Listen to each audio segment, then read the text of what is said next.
अस्सलाम वालेकुम। मैं हूं नबीला। मैंने आपको ये 1.1 का फर्स्ट क्वेश्चन का फर्स्ट पार्ट बताना है, जिसमें क्या उसका नाम है, हम लोगों ने ये A is close with respect to addition, ये क्लियर प्रॉपर्टी होल्ड करवानी है अंदर एडिशन और मल्टीप्लिकेशन। ज़ीरो में अगर ज़ीरो प्लस ज़ीरो करें तब भी वो ज़ीरो में आता है। देखिए मैं मल्टीप्लाई कर रही हूँ तब भी वो ज़ीरो ही आएगा कि दो नंबर क्लियर प्रॉपर्टी में लेते हैं, तो ये इसमें वो होल्ड करता है एडिशन में भी और मल्टीप्लिकेशन में भी। ये दोनों क्लियर प्रॉपर्टी अंडर एडिशन और अंडर मल्टीप्लिकेशन होल्ड करती है। अब हम 1 की तरफ आ जाते हैं। Let A is equal to 1 ले लेते हैं हम। अब अंडर एडिशन जब हमने इसको चेक करना है तो हम 1 में 1 प्लस करके देखते हैं, जो कि 2 आ जाता है, लेकिन 2 हमें एक एक सेट पे कहीं नज़र नहीं आ रहा। तो इसका मतलब है कि 2 जो है वो बिलोंग्स नहीं करता है ए से। इसका मतलब है addition A is not close under addition. अगर हम मल्टीप्लाई ही लेते हैं तो 1 मल्टीप्लाई बाय 1 आंसर आता है। तो ये क्या है, ये ए से बिलोंग्स करता है। इसका मतलब है A is close under addition. हमने अकॉर्डिंग टू उसके देखना है, हमने हर स्टेप्स में हर चीज़ को देखना है कि वो बनता है कि नहीं एडिशन में और मल्टीप्लिकेशन में। हर चीज़ को देख के फिर उसको आगे लेके चलना है हमने। इसको करने का तरीका ये था पहले वाले क्वेश्चन को कि उसमें सेट में एक मेंबर था, लेकिन जब हम अगला क्वेश्चन देखते हैं इसमें सेट में 2 मेंबर। इसमें हम लोग ने देख रहे हैं कि इसमें 2 हम सबसे पहले तो हमने नाम दिया ना सेट को ए, और हम ये भी अच्छे से देख रहे हैं कि इसमें 2 मेंबर्स हैं सेट के, ए के 0 और -1। बाज़ टीचर इसको बिल्कुल डायरेक्ट करवा देते हैं, लेकिन मैं आपको डायरेक्ट नहीं करवाऊंगी। वो भी मेथड ठीक है, उससे भी कर सकते हैं, लेकिन उससे बच्चे बहुत कंफ्यूज होते हैं, इसलिए मैं आपको एडिशन टेबल से ये कराऊंगी कैसे करना है। 0 और -1, 0 और -1 एडिशन करना बहुत ईजी है, आप बहुत ईजी से समझ जाओगे। 0 में प्लस करो 0, 0 में -1 ऐड करो -1, फिर -1 में 0 ऐड करो और -1 में -2 आ जाएगा।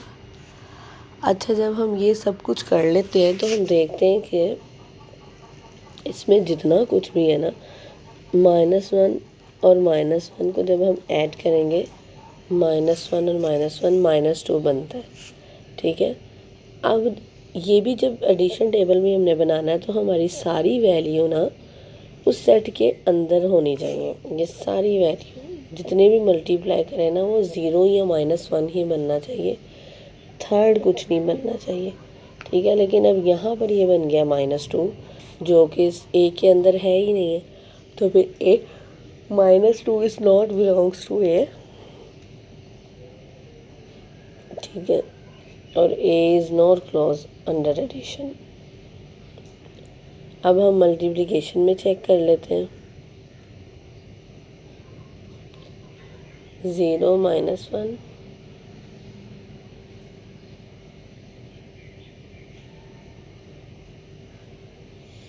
अब इनको जब हम मल्टीप्लाई करेंगे 0 को 0, इससे भी 0, इससे भी 0 आएगा, और -1 को जब 0 से करेंगे,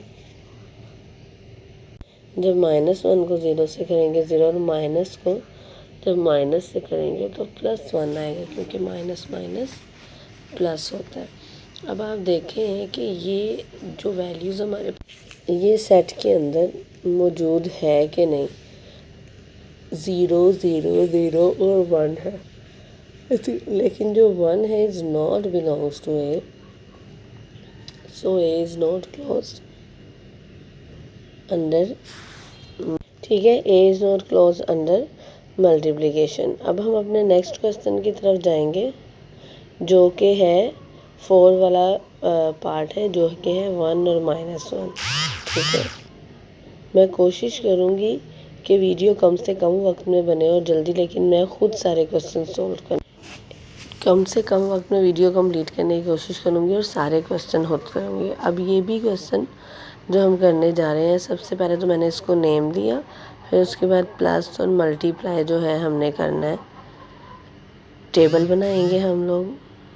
टेबल्स बनाने के बाद अब हम एडिशन और मल्टीप्लिकेशन का प्रोसीजर स्टार्ट करेंगे। 1 और -1 इधर भी लिखेंगे, इधर भी लिखेंगे।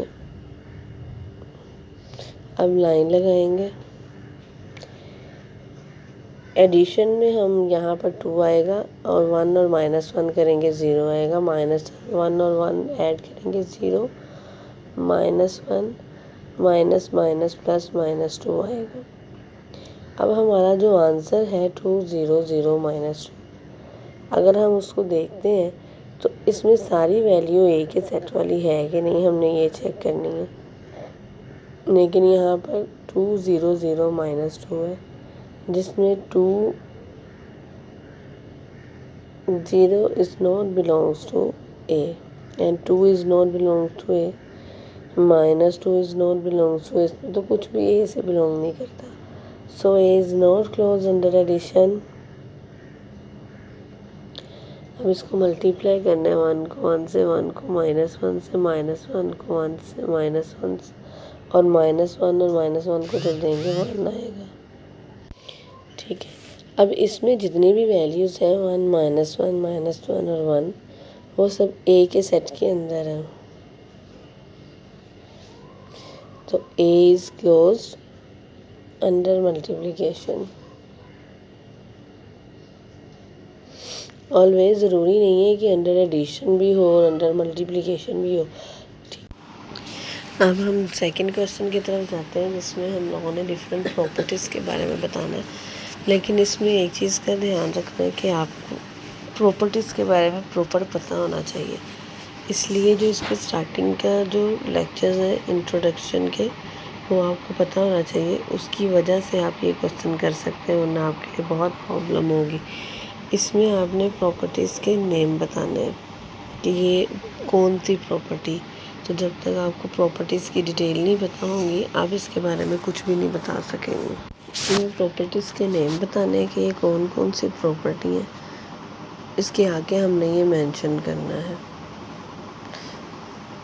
इन प्रॉपर्टीज़ को डिटेल से पढ़ने के लिए आपके लिए बहुत ज़रूरी है कि आप इंट्रोडक्शन लेक्चर बहुत अच्छे तरीके से देखें, ताकि आपको समझ आए कि ये कैसे करना है।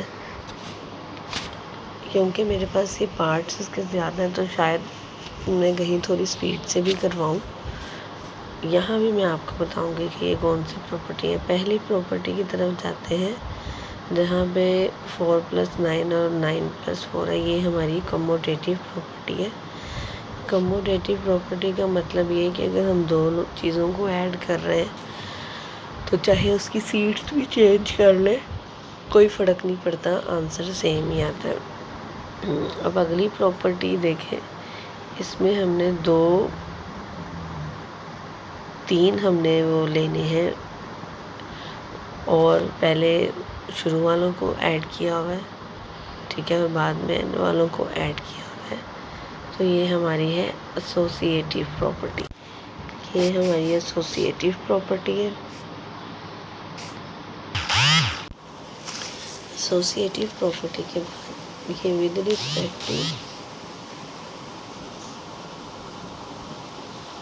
रिस्पेक्ट टू ऑड, ये एडिशंस।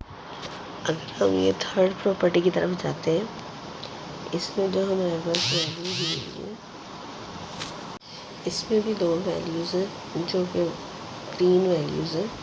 पहले हमने पहली 2 को प्लस किया, √7 है, फिर एंड वाली को 2 को √3 में प्लस किया, दरमियान में एक पैरिटी का साइन है। ये भी हमारी एसोसिएटिव प्रॉपर्टी है with respect to addition.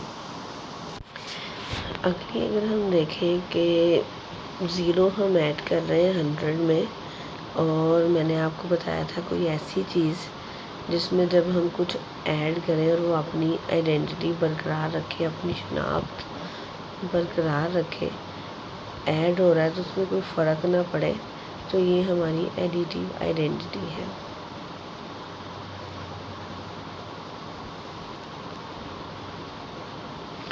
Similarly अगर हम नीचे देखते हैं तो 1 जो है वो 100 से मल्टीप्लाई हो रहा है।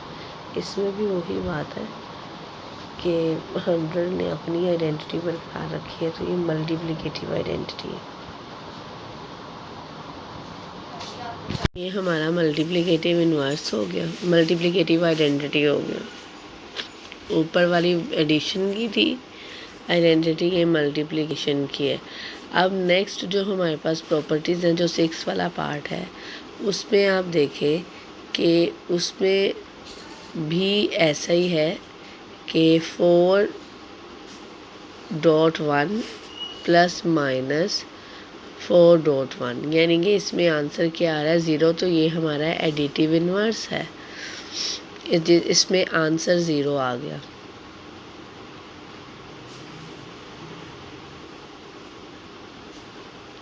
एडिटिव इन्वर्स प्रॉपर्टी है। नीचे अगर हम 7th वाली देखें, a minus A equal to 0, ठीक है, ये और इसका भी आंसर भी हमारी एडिटिव इन्वर्स है। नेक्स्ट जो 7 वाली है, मल्टीप्लाई √2 मल्टीप्लाई बाय √5, और यहाँ पर इसकी सीट चेंज हुई है। तो यानी कि पहले √2 पहले था और राइट हैंड साइड पे वो बाद में है। तो ये आपकी क्या बनती है, ये हमारी है अंडर एडिशन, बट ये हमारी कम्यूटेटिव प्रॉपर्टी है। Commutative law under addition, under multiplication.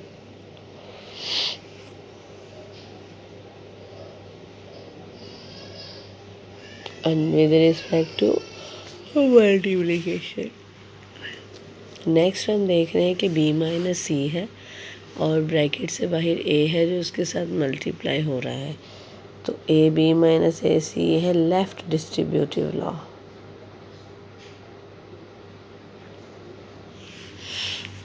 Left distributive law या प्रॉपर्टी, लेफ्ट डिस्ट्रीब्यूटिव प्रॉपर्टी।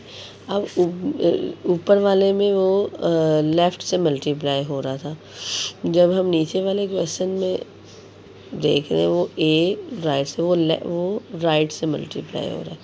ये लेफ़्ट और राइट का भी हमने इसका बहुत ज़्यादा ध्यान रखना है कि डिस्ट्रीब्यूटिव प्रॉपर्टी 2 तरह की होती है। ये राइट डिस्ट्रीब्यूटिव प्रॉपर्टी है। अब ये 3 हमारे पास 3 नंबर्स हैं कि पहले हमने पहले 2 को मल्टीप्लाई किया, फिर हमने एंड वाले 2 को मल्टीप्लाई किया। साइन मल्टीप्लाई के दरमियान में इक्वलिटी है 3 डिजिट्स हमारे पास।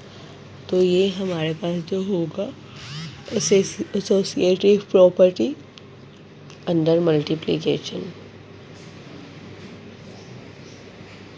with respect to multiplication। Multiply के साइन की वजह से अंडर। अब ये देखेंगे A B plus C minus D है और ए राइट लेफ्ट साइड से मल्टीप्लाई हो रहा है ब्रैकेट्स में सबके साथ। तो ये हमारी लेफ्ट डिस्ट्रीब्यूटिव प्रॉपर्टी है।